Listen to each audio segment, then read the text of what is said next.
Hi and welcome back to another video. और ये video सबसे ज़्यादा रिक्वेस्टेड वीडियो है मेरी चैनल में। ऑलमोस्ट सारे वीडियोस की कमेंट में ना कमेंट सेक्शन में ये था कि एनआईटी रायपुर में एमसीए कैसा है, प्लेसमेंट कैसा है एंड इसी के रिलेटेड क्वेश्चंस। तो मैं बहुत दिन से सोच रही थी कि इसके रिलेटेड मैं वीडियो बनाऊंगी, बट यस मेरी ज्वाइनिंग के बाद काम इधर उधर बस हो नहीं पाया। तो जिन लोगों ने इतने दिन तक वेट किया, I am sorry. And yes, इस वीडियो में मैं कोशिश करूँगी जितने भी डाउट्स है रिगार्डिंग एमसीए एनआईटी रायपुर, मैं सारे डाउट्स क्लियर कर दूँगी। और कुछ अगर छूट जाए तो कमेंट पे पूछ लेना। मैं सारे कमेंट्स की आंसर कर देती हूँ। एंड ऐसे ना बैठ के वीडियो बनाने में थोड़ी सी अनकंफर्टेबल लगता है, तो कभी कभी मैं फंबल करूँ तो इग्नोर दैट। ओके, तो मैंने छोटा सा कुछ क्वेश्चन का लिस्ट भी बनाया है कि ताकि मैं अच्छे से बोल पाऊँ। तो जिन लोगों ने वीडियो देखना चालू किया उनको तो पता ही है कि एमसीए क्या होता है। MCA stands for masters of computer application. और अगर आपको एनआईटी रायपुर में एमसीए में एडमिशन चाहिए तो आपको निमसेट के एग्ज़ाम के थ्रू जाना पड़ेगा। और निमसेट के एग्ज़ाम हर बार दूसरे एनआईटीज़ कंडक्ट कराती है। तो वो आपको पता चल जाएगा कौन से एनआईटी कंडक्ट करा रहे हैं, कौन से एनआईटीज़ में एमसीए है। मोस्ट प्रॉब्ली 10 एनआईटीज़ में है एमसीए प्रोग्राम। तो वो सब आप देख सकते हो, नहीं तो मैं डाल दूँगी वीडियो के डिस्क्रिप्शन में। तो यस, एनआईटी रायपुर में अगर आपको एमसीए में एडमिशन लेना है, इस साल की क्लोजिंग रैंक था अराउंड 600 था स्पॉट राउंड में, 625 और 23 जितना मुझे पता चला अपने जूनियर से। तो फर्स्टली आपको निमसेट के एग्ज़ाम देना होगा, जो कि मई एंड में या अगस्त में होता है हर साल। हमारे टाइम पे हम तो स्पेशल बैच थे, कोविड बैच 2020। सो हमारा एग्ज़ाम हुआ था अक्टूबर 22 को। यस, 22 अक्टूबर मुझे अभी भी याद है। I went to Kolkata exam देने के लिए। तो यस, उसके बाद 3 राउंड होगा। अब 3 राउंड में ही हो जाता है, सीट्स फुल हो जाता है। तो बैच साइज है एनआईटी रायपुर में 110, जो कि इस बार तो पूरा फुल था। हमारे टाइम पे 10 लोग ऑलमोस्ट छोड़ दिए थे, दूसरे कॉलेज में एडमिशन मिल गया उनको। तो यस, क्लोजिंग रैंक इस बैच में था around 500 and something third round तक। और स्पॉट राउंड अगर कोई स्टूडेंट अपना एडमिशन विड्रॉ कराते हैं तो एनआईटी रायपुर हर साल मतलब मुझे इतना पता है हर साल एक स्पॉट राउंड कराते हैं। बाकी एनआईटीज़ में एनआईटी कुरुक्षेत्र करते हैं स्पॉट राउंड, और बाकी एनआईटी शायद नहीं कराते। अगर सीट्स रह भी जाते हैं नहीं करते कुछ, 1-2 सीट्स के लिए, पर एनआईटी रायपुर कराते हैं। और स्पॉट राउंड में क्लोजिंग रैंक था around 623-24। Okay, so the next question, बहुत लोग पूछते हैं कि फ़ीस क्या है एनआईटी रायपुर में। तो फीस स्ट्रक्चर आपको एग्जैक्टली कितना है वो मिल जाएगा वेबसाइट पे, सबके लिए अवेलेबल है। पर मैं आइडिया देती हूँ कि हर सेमेस्टर में अराउंड 40,000 और 45 डिपेंड करता है। कभी कभी शायद फाइनल सेमेस्टर में 36 है। तो अराउंड मान लीजिए कि एक साल का 80,000 to 85,000। और यस, और एक क्वेश्चन मुझे मिलता है कि हॉस्टल का क्या सीन है। तो हॉस्टल की मैंने एक डिटेल वीडियो ऑलरेडी बना के रखा है, आप वो देख सकते हो। बाकी एमसीए बॉयज़ को अभी हॉस्टल नहीं मिल रहा है। लास्ट हॉस्टल मिला था जो हमारे सुपर सीनियर्स थे, हमसे 2 साल पहले की, उनको हॉस्टल मिला था। पर हॉस्टल में भी बैच साइज मैंने ऑलरेडी बोला 110 है, पर गर्ल्स मान लीजिए 30 to 40 गर्ल्स है। तो उनमें से बस 5-6 लोगों को हॉस्टल मिलता है। एंड वो भी मिलता है पहले निमसेट आपका जो रैंक है उसके बेस पे, और उसके बाद सेकेंड ईयर में मिलेगा आपको आपके सीपीआई जो सेमेस्टर में आपको मार्क्स मिल रहे हैं उसके बेस पे। तो हॉस्टल का आशा आप छोड़ ही दीजिए। आसपास में बहुत सारे पीजीज है, ठीक है। मतलब मेरा एक्सपीरियंस पीजी में अच्छा था। मुझे मतलब हम लोगों का फाइनल ईयर में ऑफलाइन था, बाकी तो ऑनलाइन ही था पूरा कोर्स। तो पूरा डिग्री हम लोगों ने ऑनलाइन बिता दिया। तो फाइनल ईयर में मुझे हॉस्टल मिला था, पर बस 2 लड़कियों को मिला था और मुझे अपने दोस्तों के साथ रहना था, तो मैं बाहर पीजी में शिफ्ट हो गई थी। तो यस, और मैं बाकी निमसेट के बारे में ज़्यादा नहीं बोल रही इस वीडियो पे, क्योंकि इस वीडियो में मैं सिर्फ एनआईटी रायपुर में एमसीए कैसा है उसके बारे में ही बोलना चाहती हूँ। और if you want to know more about NIMCET from me तो मैं और एक वीडियो बना सकती हूँ, आई डोंट नो कब होगा। ओके, तो एनआईटी रायपुर में एमसीए कैसा है? मेरा एक्सपीरियंस से मैं बोलूँ तो हम लोगों की 2 साल, यस एग्जैक्टली 2 साल हम लोगों ने बिताया ऑनलाइन मोड पे। हमारी बैच दैट इज 2020 से लेके 2023 हम लोगों ने 2 साल ऑनलाइन बिताया है।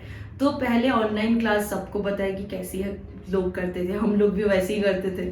तो मैं ज़्यादा कमेंट नहीं कर सकती हूँ कि एग्जैक्टली कैसा होता है। और 5th सेमेस्टर में जब हम लोग आए ऑफलाइन तब ना प्लेसमेंट चालू हो गई थी, तो बहुत लोग, हम वैसे भी क्लास नहीं करते थे और इसकी वजह से मार्क्स भी कम मिला था एग्ज़ाम में। तो जितना मेरे एक्सपीरियंस से मैं बोलूँगी कि कॉलेज के ऊपर ज़्यादा रिलाई मत करना, क्योंकि आप कुछ भी कोर्स कर रहे हो, like I am from BSc computer science, फिर मैंने मास्टर्स ज्वाइन किया एनआईटी रायपुर में। तो आप ज़्यादा कॉलेज के ऊपर रिलाई नहीं कर सकते हो, आपको खुद की स्किल अच्छा करना होगा, खुद को जानना होगा कि क्या चल रहा है, क्योंकि हम लोग के एजुकेशनल सिस्टम कैसा है सबको पता है। लाइक अब मास्टर्स कर रहे हो, ये मुझे आपको नई तरीके से बताने की ज़रूरत नहीं कि कैसा क्या होता है, राइट? तो बाकी टीचर्स अच्छे हैं, फ्रेंडली है, आप उनसे कभी भी हेल्प मांग सकते हो और बाकी वो सॉर्टेड है। Yes. Okay, so coming to the most requested part कि प्लेसमेंट कैसा है एनआईटी रायपुर में। मतलब ये क्वेश्चन सीरियसली हर वीडियो के कमेंट में रहेगा कि प्लेसमेंट कैसा है, कितना पैकेज, कितने स्टूडेंट्स प्लेस्ड हुए एंड सो ऑन। तो प्लेसमेंट की सबसे बड़ी बात मैं आज बोल रही हूँ। मान लीजिए 110 बच्चे हैं, तो उसमें से पहले ही ना कुछ बच्चे फॉर एमसीए कट हो जाते हैं, क्योंकि ऐसा होता है कि कंपनीज जब आते हैं वो लोग एक सर्टेन क्राइटेरिया सेट करते हैं। मान लीजिए 70% थ्रू आउट, मैं एग्जांपल ले रही हूँ कि 10th 12th ग्रेजुएशन हर जगह पे 70%, और मास्टर्स में तो हो ही जाता है खैर। तो इस जगह पे ना बहुत बच्चे, नॉट बहुत बच्चे, पर आप देखेंगे कि 110 बच्चों में 10 बच्चे तो इसमें आउट हो जाते हैं। तो जब प्लेसमेंट होता है ना, तो eligible candidates, non eligible candidates, ऐसा एक सेक्शन हो जाता है। तो मेरे बैच में अराउंड 80% में भी प्लेस्ड हो गए थे ऑन कैंपस, लेकिन ये 80% कैलकुलेट हुआ था एलिजिबल कैंडिडेट्स में। मतलब जो बच्चे प्लेसमेंट्स के लिए बैठ पा रहे, क्योंकि कुछ बच्चे प्लेसमेंट के लिए बैठ नहीं पा रहे, तो वो लोग ऑफ कैंपस कुछ देखते हैं या कुछ और होता है। तो मेरे बैच के एवरेज पैकेज था अराउंड 9 LPA, मैंने पहले भी शॉर्ट्स में बताया था। सबसे बड़ी बात है कि don't fall for average package. मान लीजिए एक क्लास में 2 बच्चे, एक को मिला 20 LPA, एक को मिला 2 LPA, दोनों का एवरेज आता है 11 LPA। तो आप देख के चले गए कि अरे 11 LPA है, पर एक बच्चे को 2 LPA मिला है। तो don't fall for average package. हमारे बैच में हाइस्ट पैकेज था 19.6 LPA, और लोएस्ट ऑन कैंपस में मुझे इतना पता है इट वॉज अराउंड 5 और 5.5 ऑन कैंपस के लिए। पर एवरेज अगर मैं 9 बोल रही हूँ, इसका मतलब ये नहीं कि आप एक्सपेक्ट कर रहे हो कि 9 सबको ही मिल रहा है। जो डबल डिजिट में, ऑब्वियसली अगेन जो मैंने एग्जांपल लिया 2 बच्चों की, वैसे ही काउंट होता है एवरेज। तो don't fall for average package. हमारे बैच में आप ज़्यादातर 6.5 से 7.5 में ही बहुत बच्चों को, मतलब बहुत बच्चे प्लेस हुए थे 6.5 से 7.5 और 8। तो यस दैट्स इट। बाकी प्लेसमेंट ओवरऑल हमारे सीनियर्स का बहुत अच्छा हुआ था। उस टाइम पे बहुत सारी कंपनीज आए थे जो हमारे टाइम पे नहीं आए थे, और हमारे बैच के टाइम से ही ना बहुत ज़्यादा ले ऑफ्स चालू हो गया था, अगर आपको मार्केट के बारे में पता है। और हमारे जो जूनियर्स है 2024, उनकी तो हालत बहुत ख़राब है। लाइक मैं बोल रही हूँ बहुत ही ख़राब है, क्योंकि and not only NIT Raipur, NIT Jamshedpur का मुझे पता है, एनआईटी कुरुक्षेत्र बहुत अच्छा कर रहा है 2024 बैच के लिए भी, मतलब बहुत अच्छा कर रहा है। उनका लिंक्डइन में पेज है, आपको पता चल जाएगा कि कितने बच्चे कहाँ प्लेस्ड हुआ है। तो 2024 में प्लेसमेंट की हालत चारों ओर ख़राब है। मैं एग्जैक्ट नंबर कुछ नहीं बोलूँगी, क्योंकि मुझे एग्जैक्ट पता भी नहीं है। जूनियर से जितना पता चला हालत अच्छी नहीं है। तो प्लेसमेंट के लिए ना सबसे बड़ी बात यही आता है कि आपको खुद से मतलब खुद से कुछ करना होगा। लाइक बहुत बच्चे हमारे बैच में ऐसे भी थे ना कि जो बहुत अच्छे कोडर्स है, बहुत अच्छा मान लीजिए थियोरी साइड एकेडमिक्स भी अच्छा है, पर उनको अच्छा प्लेसमेंट नहीं मिल रहा था, तो they went for off campus placement. तो आप लोगों की सबसे बड़ी क्वेश्चन की जवाब मैं दे रही हूँ कि प्लेसमेंट कैसा है। तो प्लेसमेंट एवरेज है एनआईटी रायपुर में। मैं नहीं बोलूँगी कि बहुत अच्छा है, बहुत ख़राब है। ख़राब नहीं है ऑब्वियसली, पर बहुत अच्छा भी नहीं है।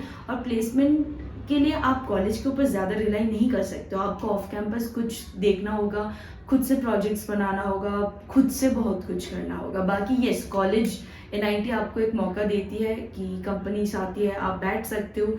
एक तो वही आपको पहले देखना होगा कि आप एलिजिबल हो कि नहीं, उसके बाद OT rounds, interviews and everything. और लास्टली मेरी एडवाइस यही रहेगी कि फाइनल ईयर में हो बैचलर्स की, तो अभी से ना थोड़ा सा कोडिंग वगैरह शुरू कर दो। अभी सबको पता है कि क्या कैसे क्या करना है। Like online sorry, online resources बहुत कुछ है, तो खुद से जो आप एंट्रेंस के लिए प्रिपरेशन कर रहे हो, निमसेट बहुत ज़्यादा टफ एग्ज़ाम नहीं है, तो निमसेट के साथ साथ ना अपनी कोडिंग वाला साइड भी थोड़ा सा लेके चलिए अभी से। और इसके बारे में मैं अगर बोलने जाऊँ कि क्या करना है, कैसे करना है, ये वीडियो और भी लंबा हो जाएगा, क्योंकि ये वीडियो प्योरली वही था कि सारे जितने भी क्वेश्चंस थे आपके regarding MCA at NIT Raipur, वो मुझे फुलफिल करना था। और दैट्स इट, यस। और अगर मैंने कुछ पॉइंट छोड़ा है तो आप कमेंट कर सकते हो, मैं उसके लिए एक वीडियो बना दूंगी। और एनीथिंग, अगर कुछ भी जानना है तो yes, you can ask me. Bye bye.